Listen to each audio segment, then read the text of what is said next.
چې کله یو سړی خپلې ښځې له یو طلاق ورکي یا دو ورکي نو که معروف او ښه طریقې سره دې سره زندگی تیرول غواړي نو دا دې منع کي ځان سره پاتې کي او کنا دا دې پرېږدي په دې دې ظلم زیاتې نه کوي. وَإِذَا طَلَّقْتُمُ النِّسَاءَ کله چې تاسو طلاق ورکوئ بیبیانو لره فبلغنا ورسیږي اجلهن خپلې نیټې ته عدت خپل پوره کړي فامسكوهن بمعروف نو ایثار کوي په ښه طریقه بمعروف مناسب طریقه بمعروف موافق د شریع او سرحوهن یا افریدی بمعروف په ښه طریقه چې کله ولتا یو یا دو طلاق ورکړل نو یا ښځه کا او یا پرېږده. ولا تمسكوهن ضرارا مې ایثاروئ په ورکولو د تکلیف لتعتدوا چې زیاتې وکړئ ظلم وکړئ. یو سړی یو طلاق ورکي او چې کله نیټه نږدې شي نو بیا رجوع کوي بیا طلاق ورکي بیا رجوع کوي نو ضرر او تکلیف رسولو د پاره دا کار کوي. الله وی داسې مه کوئ. ولا تمسكوهن مې حصاروئ ضرارا د پاره تکلیف لتعتدوا چې زیاتې وکړئ ظلم وکړئ. حدیث کې راځي ملعون دی هغه سړی چې دې چاته ضرر رسي یا د هغه باره کې چل ول کوي مکر کوي دې ملعون دی لعنتی دی. ومن يفعل ذلك سوچ چې کوي دغه کار فقد ظلم نفسه نو زیاتې وکړه په خپل ځان. ولا تتخذوا منسئ آیات الله آیتونو د الله لرا هزوا ټوکې د الله حکمونه پوره کوي هغې سره ټوکې مه کوئ دا سګپ نه دی. نبی علیہ الصلوۃ والسلام نے یو سړي خبر راوړه چې فلاني سړي خپلې ښځې له یو ځل یو مجلس کې 3 طلاق ورکړه. نو نبی علیہ الصلوۃ والسلام ډېر زیات خفه شو او غصه شو او وی فرمایل زه تاسو کې لا موجود یم او تاسو د الله دین نه غب جوړ کړی دی ټوکې کوئ. یعنی یو ځل 3 طلاق ورکول دا ظلم دی زیاتې دی ناروا دی. طلاق وشي خدا سے نه ده پکار. ابن عباس رضی الله عنهما څنګه یو سړی راغی چې ما خپلې ښځې له 100 طلاق ورکړه. ابن عباس ورله جواب ورکړ چې 3 پوښو او دا 3 کم سل دا تا د الله آیتونو سره مذاق وکړه. ولا تتخذوا منیوي آیتونو د الله لرا هزوا مذاق. واذکروا نعمت الله یاد کړئ نعمتونه د الله علیکم تاسو باندې وما او هغه انزل چې را لېږلي دي علیکم تاسو باندې من الکتاب قرآن پاک والحکمت سنت یعظکم به وعظ کوي نصیحت کوي پندر کوي تاسو لرا پدې سره. واتقوا الله او یریږئ د الله نه تابعداري وکړئ د الله د حکمونو.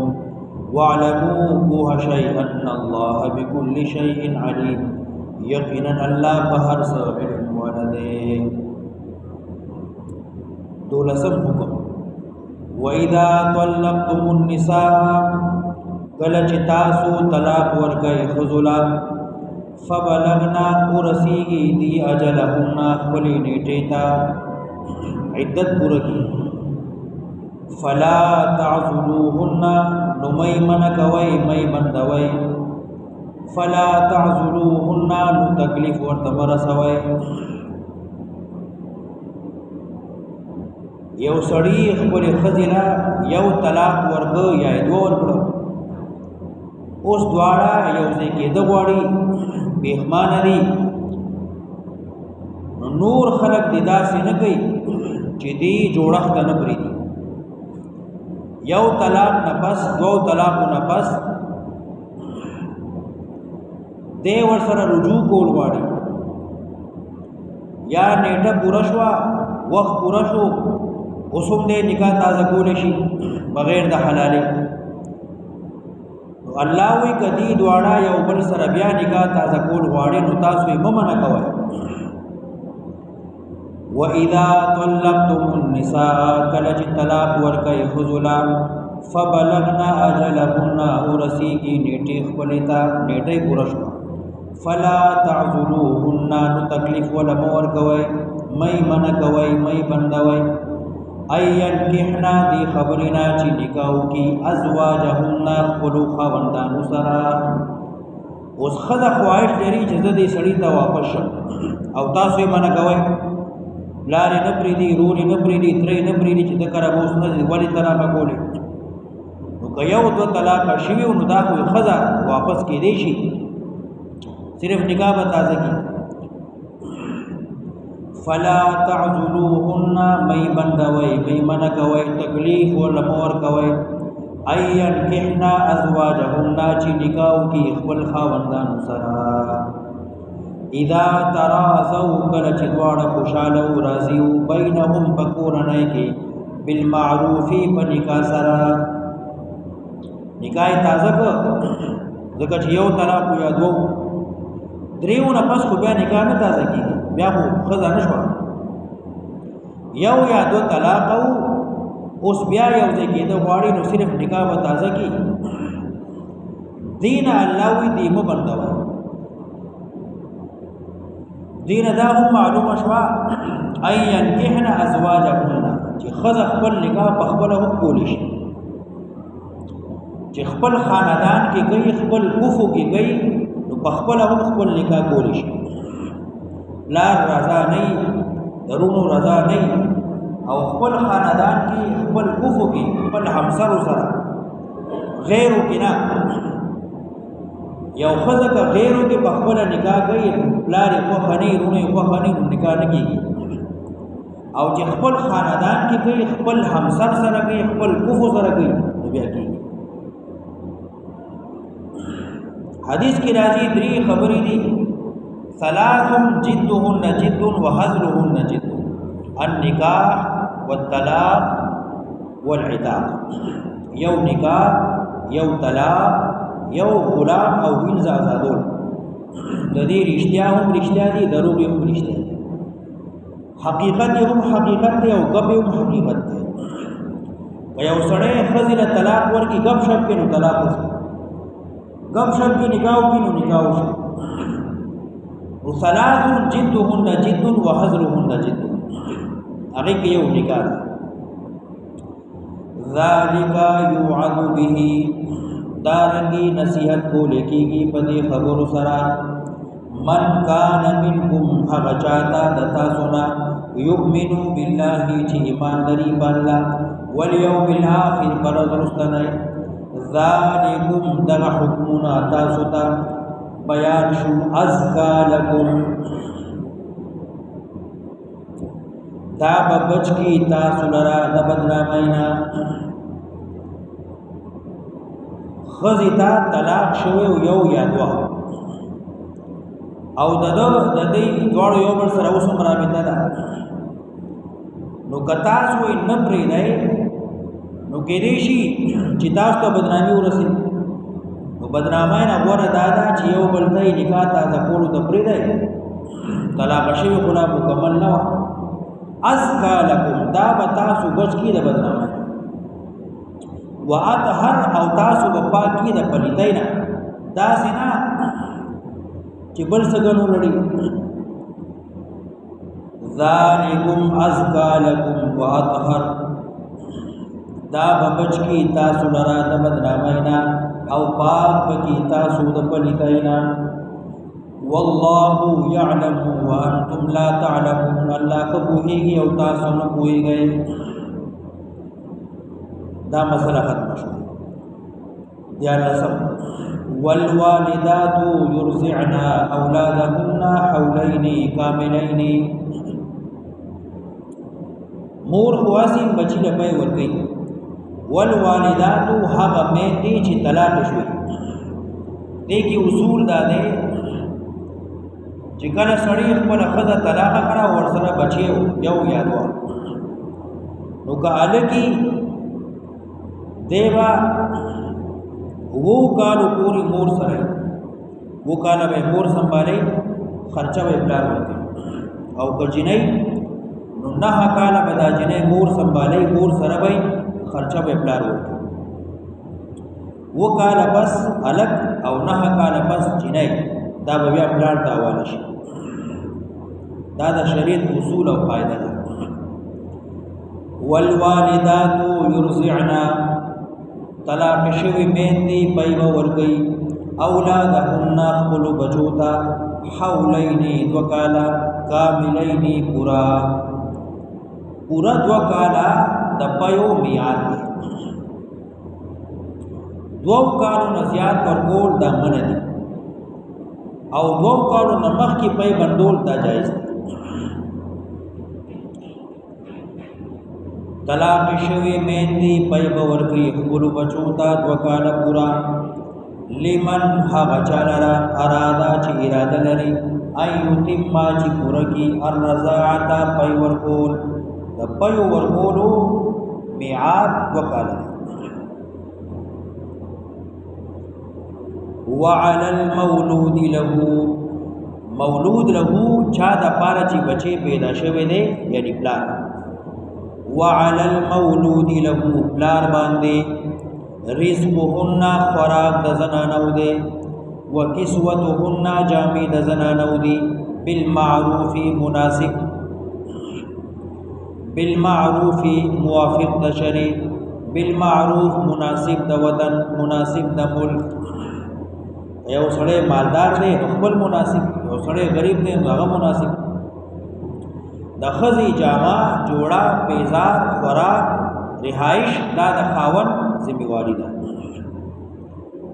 وعلى المولود له دار باندې خوراک د زنانو دی جامې دی بالمعروف مناسب لا تکلف تکلیف بن رسول کی نفس هیڅ چاته الا مگر وسعها طاقت د هر سړی په خپل وس باندې پړ دی یو سړی تنخواه 30,000 ده نو هغه حساب سره خپل کور چلی دروازه شپږ سوه 800 روپۍ یو سړی تنخواه 1 لک ده نو هغه حساب سره کور چلی یو سړی تنخواه 10 لک ده نو هغه حساب سره خپل کور چلی لا تکلف نفس الا وسعها تکلیف بن رسی اچاتا مگر دوستاو لا تزار والدتن تکلیف بن رسول کی مورتا بولدها فسبب د بچی د دې مور طلاق شوا بچي ور سره نه دا وې ز پاینه ور کوم خاور وینا ته مخامه خبر کوي نو بدی وزور زبردستی نه کوي کداغه خو خوا ور بگی کنه و جنب ور لا تزار والدتم بولدها تکلیف بن ور بولے کیږي مورتا په سبب د بچی د دې ولا مولود له او نه تکلیف ور بولے کیږي پلار د بولده په سبب د زوی د دیوی زو 500 خرچه ورکوم خو وینا ته بزر راکړ وعلى الوارث مثل ذلك او کبچه پاتې شو یتیم پلان مړ شو اوس په خرچه سو ورکی څوک چې د ماشوم وارث جوړیږي نکای دی یا ترې دی یا هر هغه سړی چې د دې ماشوم د مرګ نه وروسته د هغه وارث جوړېدلی شي نو هغه به دا خرچه وچتوي د دې ښځې او د دې بچي خرچه به پلار مړ شو نو هغه سړی وچتوي چې څوک وارث دی یا که د دې بچي دومره مال پاتې شوي د پلار نه چې هغې کې د کفالت کېږي او د دې مورې خرچه هم پوره کېږي نو بیا به د دې بچي مال نه دا هر څه کېږي او که بچي مال نه پاتې شوي د پلار نه نو بیا به څوک وارث جوړېږي هغه به دا خرچي وچوي وعلى الوارث مثل ذلك او وارث باندې په مثل د دې د ښځې خرچه ده یا د بچي خرچه ده، نو پلار خو مړ شو، اوس چې کوم سړی وارث جوړېږي نو د دې ښځې او د دې بچي خرچه به هغه پوره کوي. وعلى الوارث مثل ذلك فإن أرادا که ښځه خاوند دواړه اراده لري فصالا د پرېکولو د بچي د پیونه 2 کاله میعادو، لیکن د 2 کالو نه مخکې ځکه ښځه خو طلاقه شوې ده، هغه خپل بچی ځان سنبالوه، دی ورته وایي نه ته به یې سنبالئ، نو دی به د دې ښځې خرچه هم ورکوي او د دې بچي د پیو خرچه به هم ورکوي. فإن ارادا که دواړو اراده وکړه فصالا د پرېکولو د بچي د پیو عن تراض منهما په خوشحالۍ خپل میز کې وتشاور په مشورې خپل میز کې فلا جناح علیهما نو نشته دې څه ګناه په دواړو باندې. څومره خرچه چې مقرره شوه د ورځې یا د هفتې یا د 10 ورځو یا د میاشتې، نو هغه به خاوند دی له ورکوي. 2 کاله پورې یا 9 کاله پورې که دا بچي ساتي نو خرچه به پلار ورکوي.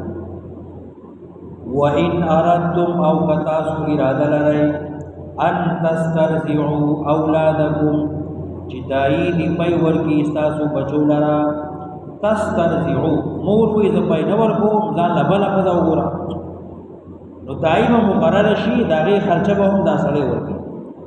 که تاسو اراده لرئ ان تسترضعوا چې دایي ونسئ د پیو اولادکم خپلو بچو لرا،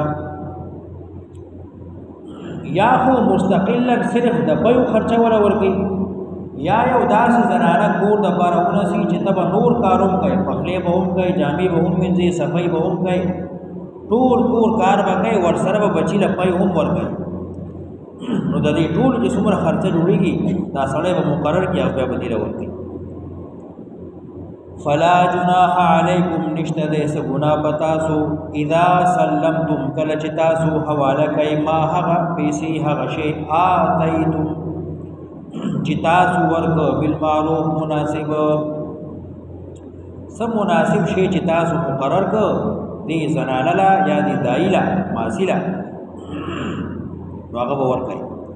واتقوا الله او یریږئ د الله نه، واعلموا پوه شئ ان الله بما تعملون بصیر، الله هغه چې تاسو کوئ لیدونکی دی.